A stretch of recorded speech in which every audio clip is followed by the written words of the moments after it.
¿Sí? Que además va muy relacionado con el panorama que nos acaba de dibujar el doctor Rodríguez, porque si no, no se puede entender un movimiento como el de Iguala en 21. Es decir, es una Nueva España enormemente convulsa en el sentido político por el restablecimiento constitucional, es decir, elecciones en todos los niveles, para cortes, para diputaciones provinciales, para ayuntamientos, pero sobre todo me gustaría destacar la vivacidad del debate público en los papeles, ¿no? En los folletos, en la prensa periódica. Eso es cierto. El sentimiento que se destaca en estos papeles es de una aceptación de la Constitución. Esto me parece ineludible para entender el plan de Iguala, porque surge una especie de consenso de que cualquier propuesta tiene que partir de la aceptación de la Constitución. Entonces, el plan de Iguala en 21 no puede rechazar un sistema constitucional. Luego le vendrá a agregar otras cosas, pero por principio de cuentas acepta la Constitución de Cádiz. Bueno, ¿qué es el movimiento trigarante en sentido estricto? Es este pronunciamiento militar de una parte del ejército que es enviada al sur para combatir la última insurgencia, esta de Guerrero, ¿no?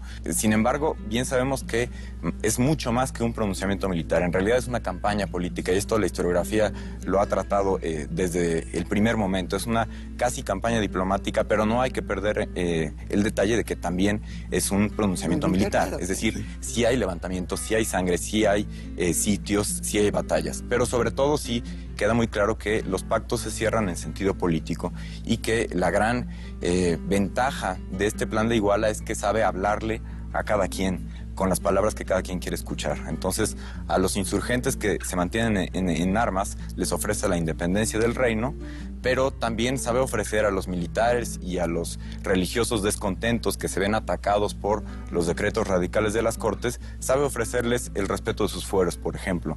También sabe ofrecer a los grupos de élite de cada ciudad, de cada comunidad, la posibilidad de afianzar el poder en sus propias comunidades. Creo que este es un aspecto que tiene que ser estudiado con mucho mayor detalle y que nos ofrecería las claves para entender el movimiento de Iguala, es decir, la negociación que se da en cada una de las provincias, porque se respeta de acuerdo a las instituciones constitucionales, es decir, a los ayuntamientos y a las diputaciones, se respeta esa autoridad de facto, pero también sobre la base de una nueva independencia. Entonces, creo que el movimiento trigarante es, en pocas palabras, el consenso que existe entre una infinidad de grupos para lograr una independencia, que luego ya se verá, como hemos platicado con la doctora Jiménez, que es un acuerdo relativamente efímero, pero que es sumamente efectivo. Es decir, en 6 o 7 meses se logra este paseo de las provincias que decía Lamán y se logra la firma del Acta de Independencia del Imperio Mexicano, ¿no? Eso es el movimiento trigarante a grandes rasgos.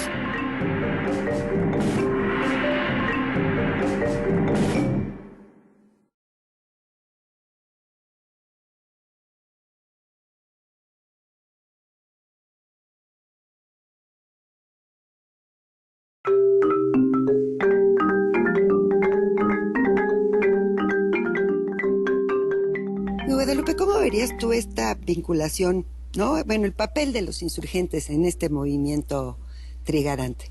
Que la historiografía oficial, o la historia oficial, o la versión que más conocemos, es que fueron los insurgentes y no fue Iturbide, sino fue Guerrero más que otra cosa el que logró el...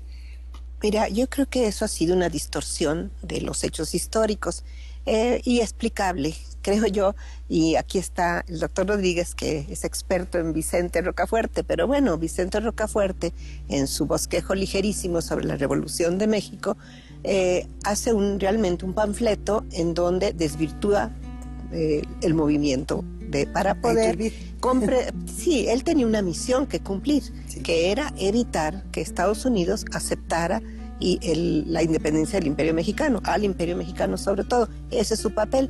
Él no está escribiendo historia, está escribiendo un panfleto propagandístico. Yo le he contado a veces en párrafos 27 adjetivos, todos negativos. Es decir, sí, eso... Sí, esa es bueno, es mucho lo de la época, es totalmente apasionado y tiene una misión que cumplir. Lo que sucede es que este panfleto está vivo en la historiografía. Yo creo que la explicación que él da, por ejemplo, del plan de la Profesa, de la conspiración de la Profesa, que dice que es un grupo de serviles de donde nace el plan de Iguala, es totalmente falso. Iturbide va a negarlo. no sé si se acuerdan en sus memorias que él dice que ese grupo de serviles que se unieron a la profesa no tiene nada que ver con el plan de Iguala. Quien lea el plan se dará cuenta. Yo creo que el plan de Iguala tiene más raíces, mucho más atrás. Claro que no se llama ni siquiera plan de Iguala, se llama Plan de Independencia de la América Septentrional. Lo conocemos con Iguala porque se proclamó en Iguala. El Congreso de Chilpancingo no se llamaba Congreso de Chilpancingo. Sí, les decimos así. Ni la Junta de Zitácuaro. Exactamente, tienen su nombre. Y el nombre, los 5 ejemplares del plan de Iguala, las 5 copias que se hacían normalmente de todo documento importante, así se llama. Y cuando uno ve que va siguiendo mucho las diferentes propuestas de los diferentes movimientos de independencia que hay, porque no hay uno solo. Yo no les llamo de autonomía ni autonomistas, porque nunca he encontrado la palabra en todos los documentos que he leído. La autonomía sí existe como palabra desde los griegos, pero ellos no la usaron. Ellos usan más el término emancipación, liberación, que tiene más que ver con lo que escribían, sobre todo muy basado en términos bíblicos a veces. Usan autogobierno. Independencia también, abiertamente. Independencia sí la usan. Y claro que la usan porque el primer documento que existe en el mundo como declaración de independencia es la de 1776. Unos meses después fue impresa en la propia Madrid, el documento de la Declaración de Independencia de los Estados Unidos. Claro que lo conocen, pero bueno, yo creo que la palabra independencia y el contenido de ese término va variando. Todas las palabras tienen su historia también. Así es. Y entonces la independencia va a ser explicada también a nivel regional de una manera diferente. Hay varios escritores que están ya viendo que es eminente y que no hay manera de que no venga la independencia de la América Española. Y están proponiendo cómo separarla.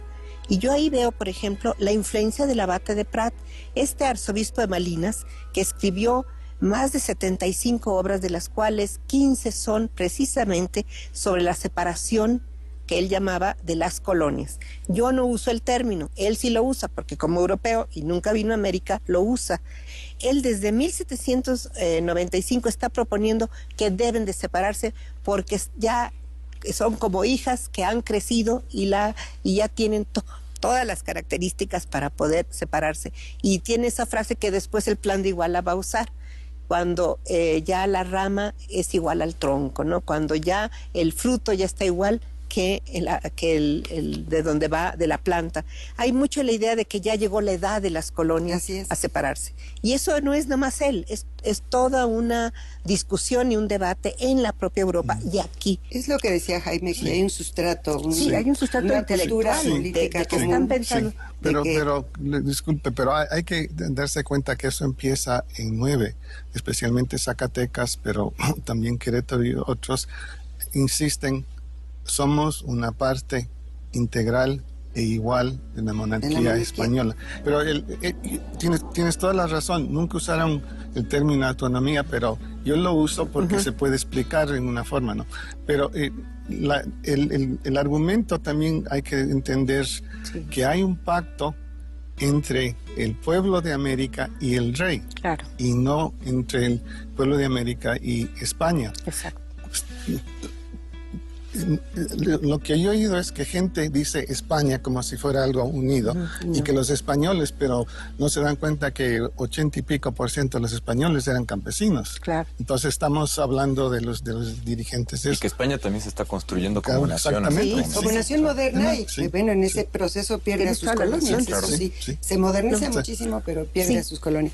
Bueno, lleguemos a Donojú, porque todavía nos falta hablar del imperio y creo que no tenemos demasiado tiempo. Jaime, te pediría que hablaras algo de Donojú, porque creo que es un personaje que duró muy poco, apareció en escena muy poco, pero creo que nos podrías decir brevemente la importancia del personaje. Bueno, como decía, fue un militar distinguido. Wellington dijo que era el mejor general español. Y era un personaje muy liberal que llegó a tener amistades con los americanos